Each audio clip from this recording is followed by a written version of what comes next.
This is Revolutionizing Recruitment with Kathleen Duffy, the art of attracting, acquiring, and retaining talent. Here's Kathleen. My guest this week is Marcus Buckingham.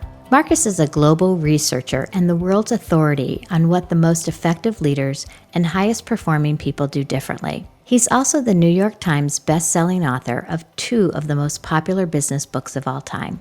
Marcus is currently the head of People and Performance at the ADP Research Institute and is widely considered the world's leading expert on talent at work. Marcus, welcome to the podcast. Thank you for having me. It's great to have you. So it's been nearly, 20 years, right, since your book, Now Discover Your Strengths, was written? Yes, yeah. Well, actually, First Break All the Rules was first. So I guess that was 21 years ago. Yeah, it was First Break All the Rules, and then Now Discover Your Strengths was I guess 2 years after that. Okay, so you wrote it when you were 15, right? 12. Yeah, there you go. But, for me and other leaders, it really revolutionized how we perceive our inner strengths to lead and to inspire others to follow. And now here we are, many books later, and your latest book, Love and Work, was just released a few weeks ago. And I want to congratulate you on that. It's really an outstanding book. And Thank you. But the world has changed unexpectedly, and you have shared some of the unexpected changes that have happened in your life, your dad passing away and the end of your marriage, to which I'm sorry for both. But can you tell us how these unexpected changes in the world and in your life inspired you to start talking more about bringing love back to work and just bringing love back in general? Yes, well, I'm probably like so many other people. The last few years have been an opportunity to stop and look in the mirror and try to figure out what kind of mark you're wanting to leave on the world. And it's not that we all weren't leaving some sort of mark before, but the pandemic, although super challenging in many, many ways, did give us an opportunity to think about these sorts of things. And some days, I think for me, were quite dark, where you think, well, what am I doing with myself? And then some days were really bright, and you start thinking, well, I got to make sure that in the short time that we're all here, that I'm living a life that is a first-rate version of my own. And not that I wasn't doing that before, but the loss of my dad, the sale of my company, loss of my marriage, the sort of aloneness of the pandemic, it's a stimulus to go, all right, what's work for? And I'm not an anomaly. We see the great resignation, and it might be more the great reassessment, really, of when I go and spend 40, 50, 60 hours a week somewhere, what am I doing there? Am I just a cog in the machine? Am I invisible before I walk through the door of the office, and I'm only visible when I'm in the office, and then when I leave, I vanish again? Or am I a whole human being? And I've got different domains in my life, and work is one of those domains, and I want to express myself in all of those domains. Is that really what my life is? It's not a balancing act of work versus life. It's just work is a part of life. Life is a whole bucket, and you're trying to fill it with energy, with nourishment, with love. And so that was, for me, an initial impetus to go, work has to be a place in which we get a great opportunity to express all that we are. Not the only place, but a wonderful place in which we get a chance to express all that we are. And yet so many jobs are loveless. We've designed a lot of loveless work. Well, frankly, we've designed a lot of loveless classrooms too. We've designed work as though love is not there in it. And then we're surprised when there's no love in it. So now you got a ton of people coming into the workplace again saying, I want a place that feels like it sees me and wants me to express all of me. You've got an unemployment rate of 3.5%, which is going to stay that way for quite a long time because of the demographics of our world. And so as an employee, you've got a lot of power to say, I won't go work for a place that just sees me as a cog in the machine. I won't. I will seek out those places that are really interested in me as a unique human. Well, it's true. And one of the things I wanted to, I have many things to talk about today, but in the first chapter of the book, you kick it off by asking the question, how many years did you spend learning about you? And that I was like, whoa. And I was like the young lady in the book, Destiny, who hadn't really spent a lot of time thinking about themselves or how playing to my strengths was really going to determine my career path. And so kind of like you were able to take this time and step back. And so after reading the book, I kind of did the same thing. And in my book, I share that my passion for recruiting started when I was a student at Arizona State University. And I was recruiting for my sorority, for Greek life in general. And I was a member of a group called the Devil's Advocates, which was the organization that would recruit top high school students to the university. And, this is in the early 80s. And we really weren't talking about careers in recruiting in particular. And so I think that I'm one of the lucky ones who was able to find love in what I do every day. And I'm wondering, as you've went through this assessment, what are some of the things that you've discovered, some of the unique things that you discovered about yourself that you really love about the work that you do? Well, yes, to begin with, it is interesting that I was talking to my daughter, like most parents during the pandemic. At some point you became teacher parent as you sort of stepped in. And and I put this in the book because it was so striking to me that she said, I think we were talking about geometry, and she asked me something about the difference between a parallelogram and a rhombus. And other than me not knowing or remembering what the difference was, it struck me that somebody had spent 10 years thinking about designing a curriculum to teach my daughter all of the different aspects of geometry. I mean, someone had really put in a shift to ensure that she and every other student knew all there was to know about geometry, different rules and formulae and languages and rituals about geometry. And that's great, because geometry is good, math is good. But there's no similar 10-year curriculum on her. She knows from very early ages that she's different than her brother, different than her cousins, different than the people she grew up closest to in terms of what she loves, what she's into, what she pays attention to, what bores her. And she knows so early that she's different, that she's not the same as everybody else. And so you'd have thought that all the way through middle school and high school, somebody would be putting together a curriculum to teach her some sort of self-mastery, as in, how do you use your regular life at school to see what you are drawn to see what you pay attention to see what you love, to see what you loathe? How do you use life to do that? And then how do you cultivate those loves into learning or into contribution or into joining a team, or how do you make decisions, or how do you bounce back when you don't get what you want? All sorts of things that you would imagine that the working world, once she graduated from college, the working world would want her to know all of those things. And yet when you look at that, you realize there's nothing.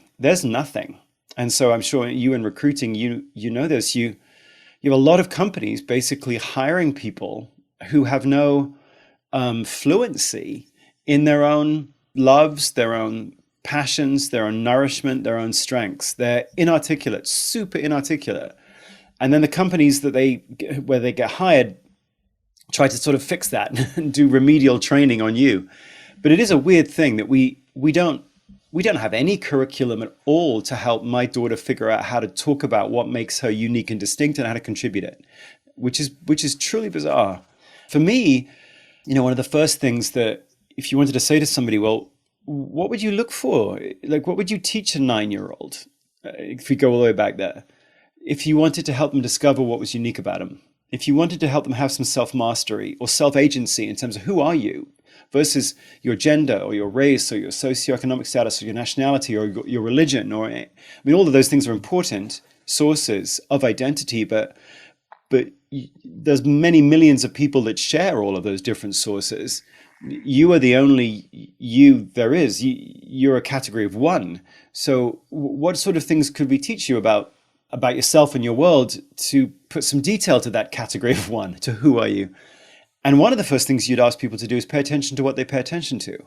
Pay attention to their patterns of attention. What do you seem to pick up on that no one else does? What do you see around you that grabs your attention that might not grab anyone else's? Like, just start there. Start with what hits what's called your reticular activating center. Just what hits you.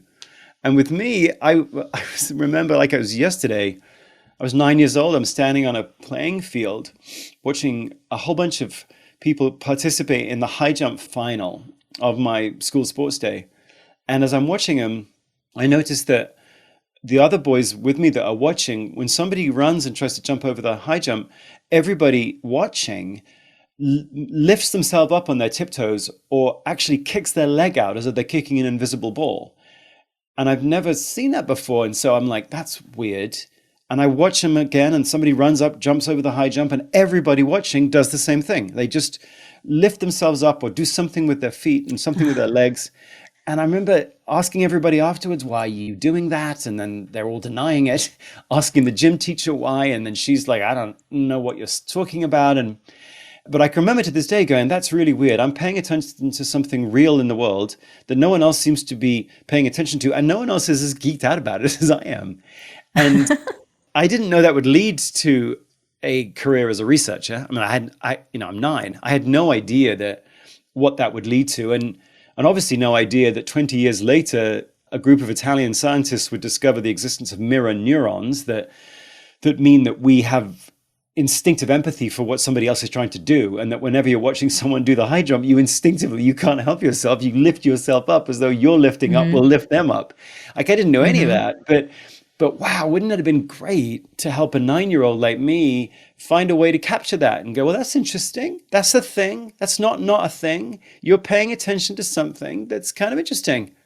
Imagine every other kid doing that. And it's the smallest things, which is why I started off the book by talking about this high school counselor who just starts his interviews with 4,000 odd kids with the question, when was the last time a day flew by? When was the last time a day flew by? And of course, what a lovely question that is for any kid at any age, because they have all the right answers. And the moment you start talking about when did you vanish into what you're doing, or when did an hour just go by like it was 5 minutes, or indeed, when did you last notice something that somebody else didn't? Those sorts of questions are so brilliant because they're telling the 9-year-old, you know some stuff about you. And I'm going to help you figure it out. And then over the course of the next few years, I'm going to help you turn it into contribution, or turn it into learning, or turn it into you being a good student, whatever that is. We know some things about ourselves so early. And certainly for me, paying attention to people, for whatever reason, lifting their bodies up to get another jumper over the high jump was one of the first and earliest signs that I was paying attention to stuff that other people weren't, and it wasn't random. Interesting. Well, so I hope that your daughter passed geometry. I'm going to take the fifth on that one. Well, I do think it's interesting, when we do think about our children, and I have a son and a daughter, and my daughter is younger than my son, and so when they went to the same high school, they expected to get, Teresa to be very similar to Daniel, and they're two very, very different children. I'm hopeful that our educators are going to start to see the differences in individuals as leaders need to be. I love your question, when was the last time a day flew by? And get people to play in their zone. Yeah, I wish I could be optimistic for you, but there will be some good teachers that your kids will bump into. How old are they, by the way? Oh, they're old. As a matter of fact, today is my son's 30th birthday. So. Oh, wow. Okay. Well, that's great. I mean, you hope as a parent, and to some extent, that's why I wrote the book too, because I look at my kids and I just hope that there's a world out there that does pay attention to their uniqueness. And yet, most of school and most of work isn't interested in uniqueness. It's actually interested in conformity, which is why most schooling is now really focused on information transfer and confirmation of that transfer through testing. And the uniqueness of your child is actually an impediment to that testing. How that child uniquely learns and how they uniquely make sense of things, how they are uniquely creative, all of that's just not relevant to you getting the right GPA so that you can get in the right college, where that approach to learning, that outside-in approach to learning continues. And then, of course, it continues on in the world of work, where most work, we are measured against a standard list of attributes or competencies or skills or goals. And then we are told to basically try to fit the model. And success at work is often how closely do you fit the model, even if the model is tremendously well intended and made up of lots of really good attributes like growth orientation or customer focus or executive presence or empathy. I mean, all jolly good things, but they were all defined and measured before you even joined the company. Somebody has sort of decided this is what the job is, and then we're going to measure you against it and do a performance review against it. So who you are and what you uniquely love aren't just irrelevant to your performance at work. They're an impediment to your performance at work. And so you look at that at school and at work, this focus on conformity, and you suddenly start to understand why we have such levels of anxiety, why we have such levels of prescriptions of Adderall and Xanax and Wellbutrin and all sorts of things that are trying to basically drug down the fact that we don't help our students or our workers to stay connected to themselves as individuals. We don't. We distance people from themselves. I mean, the correct psychological term is alienation. We alienate you from yourself, and then we wonder why only about 16% of us are fully engaged at work. It shouldn't be that much of a surprise. I mean, the big fact of one of the reasons I wrote the book was to go, the really big question for your son and your daughter is, why am I different from my sibling? And if I wanted to be more like them, could I be? If I wanted to be less like them, could I be? Which parts of me are unique and enduring and that go with me from job to job, situation to situation? We know an awful lot now about the answer to that question. We know that by the time your kids were 19, they had 100 trillion synaptic connections in their brain. And what they loved and what they were into and what drew their attention, what captured their interest, what lifted them up was a function of those 100 trillion synaptic connections. And the differences between your son and daughter are a function of those unbelievably massive and complex connections or pattern of connections in their brain. No one will ever have their unique pattern again, ever. When they die, that uniqueness will never again be seen. It's like, what an amazing, beautiful thing a unique human is. And that, by the way, that doesn't mean you can't grow and learn. It's not a question of a growth mindset versus a fixed mindset, because your son, obviously, he will grow. We know he grows more synaptic connections in his brain over the course of his life, but we also know that he grows more synaptic connections where he has the most pre-existing ones, which means his pattern doesn't vanish or turn into a totally different pattern. It means, hopefully, he becomes a more intelligent or more self-aware or less defensive version of himself, but he doesn't become someone else. And yet for him, if you look at what we've taught him, where and how have we taught him to make sense of that uniqueness? In fact, we haven't taught him at all, but his life is actually showing him clues all the time as to what he loves and what he's into. And yet it's a strange thing. We don't really take his uniqueness seriously. We sort of cover it. And I think in the book I was trying to say that's not good enough, because we know that actually he'll be most productive and most creative when he is actually in his element, in his zone. So can we help him find ways to identify that which he loves, not for narcissistic reasons, but so that he can contribute all that he wants to contribute, which of course is what he wants to do. It's what everyone wants to do. Right, exactly. Well, and that kind of leads us into, you talk about using the book Love and Work as a primer. And so I want to talk about a big workforce issue today, which is recruiting and retaining talent. And, so if we're trying to get, to pay attention to our own uniqueness, right? Right now the headset, and you work with so many organizations, I'd be interested to hear the perspective that you're hearing with your clients, but, recruiters and hiring managers, they're really working to match a candidate with the skills and the experience that's on a job description. And so you have talked about people need to have the freedom to maneuver their job to fit themselves better. And and I was really surprised to hear this, that only 18% of people say they're in positions that play to their strengths. So, how are company leaders getting this? No, I don't think so. I mean, that's why I wanted to publish this book with HBR, with Harvard, because I feel like when you first say the word love and work, it just feels a bit squishy, and leaders go, "Oh, come on. What are you saying people have to do what they love?" And actually, there's no data saying that most successful people do what they love. There's no data that says the most successful people love everything that they do. That's just, that's not real. But we do know from data that the most successful people say they find love in what they do, which is different. They find every day some activities that they love, and they're very serious about that. They take that very seriously. Not all day. Various Mayo Clinic pieces of research suggest 20%. It was that they're actually studying burnout in nurses and doctors. And it turns out that 20% of activities that they love is a really useful threshold. Doctors and nurses that say they find activities that they love to do for 20% of their activities or more are far less likely to burn out than once you get below 20%, 19, 18, 17, 16, there's like almost a perfect linear increase in burnout risk, almost like the numbers look fake. So when you get below 20% and you're getting days go by where you don't find any love in what you do, then you become depleted and you leave physically or psychologically. Although it's interesting, it is a threshold. So if you get 40% do what you love or 60% do what you love, it doesn't turn out that your resilience doubles or trebles.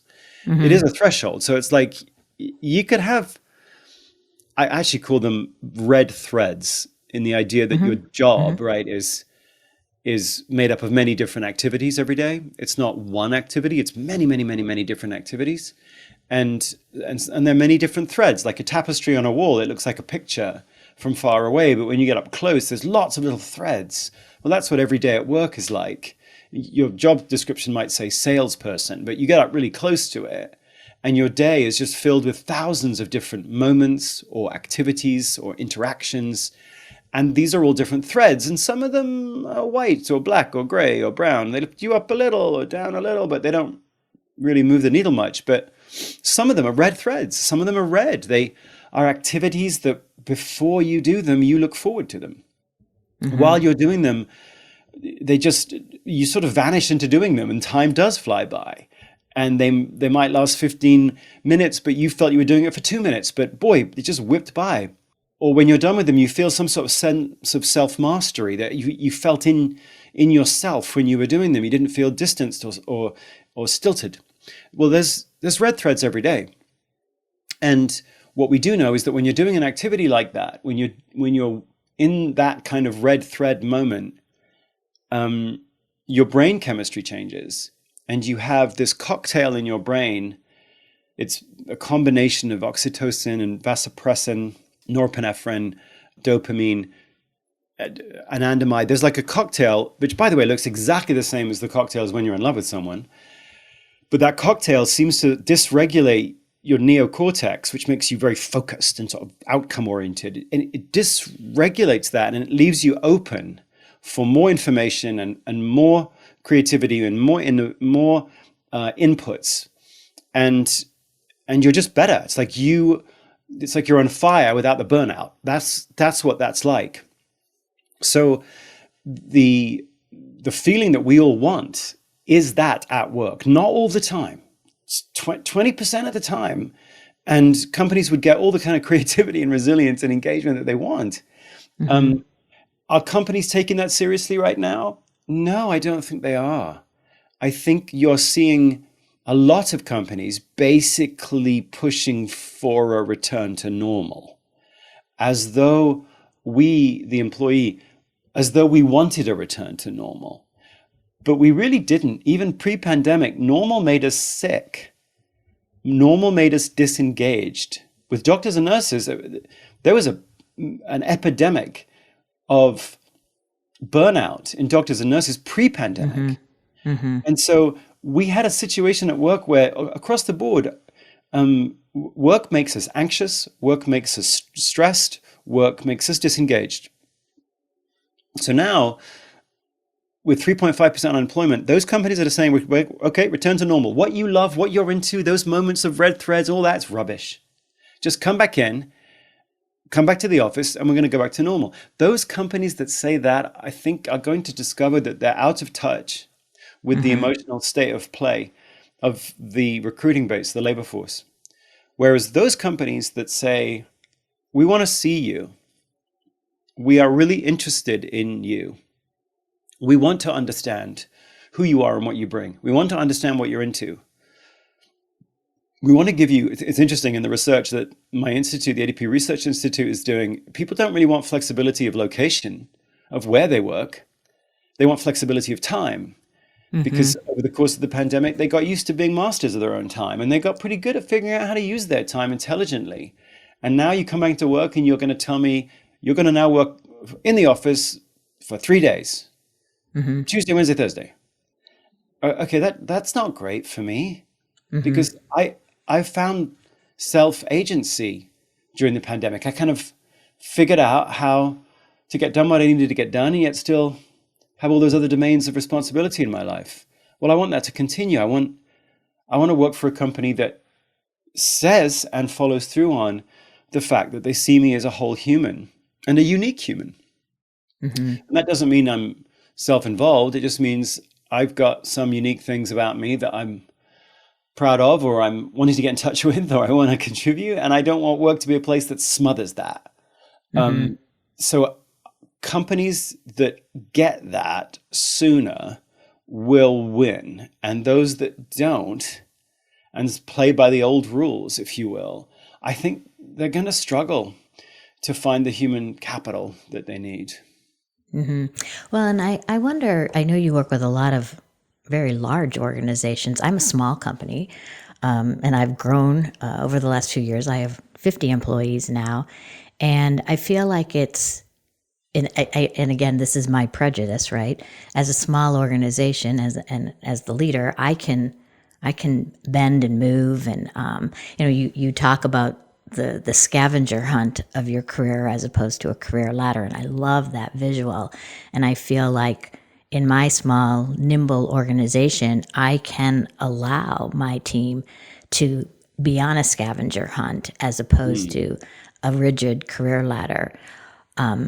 Again, our larger organizations, are you seeing that in some of these other places that they're getting the scavenger hunt piece too? I would say not yet, or rather variably. As somebody once wrote, I can't remember who it was, Philip Dick, maybe, the science fiction writer. The future is already here. It's just not evenly distributed yet. So yes, there are some companies that are stepping into the idea that there shouldn't be rigid career paths. I mean, the public sector isn't one of them. So the federal government still has various, actually by law, various levels that you climb up, and that you have to manifest certain standard sets of skills or competencies in order to move up into those different rungs on the ladder. So there's huge variation around this. But the companies that have figured this out, actually, it's funny, they're focused mostly on teams. They've realized that the natural human condition for working isn't alone. Even though our human capital management systems tend to put people in as unique, sort of separated individuals, and their performance is rated as an individual. And very often we can't, inside these systems, we can't even see the teams. The best companies have realized, though, that we all work best when we're on a team. And the point of a team, I mean, it's interesting. The oldest, as I put in the book, is that the oldest human art we've ever found is a 50,000-year-old mural on a cave in an island in Indonesia. And it's a group of individuals with sticks and arrows and spears, and they're clearly trying to capture or kill some animals. And what's interesting about the team members that are drawn is that they've got an animal characteristic. So one of them has the face of a lion, one of them has the trunk of an elephant, one of them has the tail of a crocodile, as if the artist was trying to represent the different strengths or loves or passions of each of those unique individuals. So one of them was as strong as an elephant, one of them perhaps was as wily as a crocodile. And so the earliest human art we've ever found is a picture of a team. And the point of a team, as you can see from this painting, isn't to tell people that they're not as important as the team, that there's, as we always say, there's no I in team. That's not the point of a team. The point of a team is to pull together unique individuals and have them achieve together something they couldn't do alone. So from a very, very early age, we figured out that human weirdness is not worth fighting against. Instead, you pull it together into a team, and then everybody's weirdness comes together in a way that's, in combination anyway, super useful. And the best companies are now focused more and more and more on what do our best teams do differently, because then we can be creative. It's almost like every big company is actually a little company. Lots of little companies, lots of little teams. You have 50 people, but you've probably got 5 or 6 different teams within that group of 50. Well, so does Home Depot or Walmart. You know, they're huge companies, but they've got lots and lots and lots of little teams. Well, if you have that, if you've got lots and lots of teams, then you can lean into the flexibility of allowing different people to find roles in different places and combine in different ways. Those places that don't understand teams really suffer. So the least engaged, least resilient 2 professions in this country are nurses and teachers of all professions. And there's many reasons, perhaps, but one of them certainly is there's no teams in hospitals. There's very few teams in schools. And then the nurse supervisor to nurse ratio in most hospitals is 1 to 60. So how can that poor nurse supervisor possibly do any of that creative role, you know, paying attention to each unique nurse and what he or she might love to do, where each nurse is a bit different and what they are driven by or how they contribute, a bit like that team of 50,000 years ago. How can you see the unique contribution of each particular nurse? If you got 60, well, you can't. So you don't. So the nurses burn out and leave. So wherever we see companies really interested in teams, we see all the good outcomes that you want. And whenever we see organizations which, for whatever reason, have diminished the importance of teams, you see all the negative outcomes. And I think following on from that, the more we lean into teams, the more we'll bring love, frankly, back into the workplace. And those companies will win if they do that. Well, thank you for validating that. I'm having a very difficult time putting an organizational chart together because I really believe in that collaborative team environment, especially at with my team, because certainly I know I'm doing an excellent job surrounding myself with people far smarter than I am. Well done. Well, Marcus, we have to stop here. But coming up in the second part of my conversation with Marcus Buckingham, the world's leading expert on talent at work, Marcus shares what companies have to do to stand out from the rest of the competition. We'll treat you as a grown-up, and then we'll treat you as a unique person with unique loves and therefore unique dreams, and those will be interesting for us always. If you crafted messages around those 2 things, you would stand out, because most companies don't do that at all. This has been Revolutionizing Recruitment with Kathleen Duffy. To connect with Kathleen or to learn more about recruitment research, go to duffygroup.com.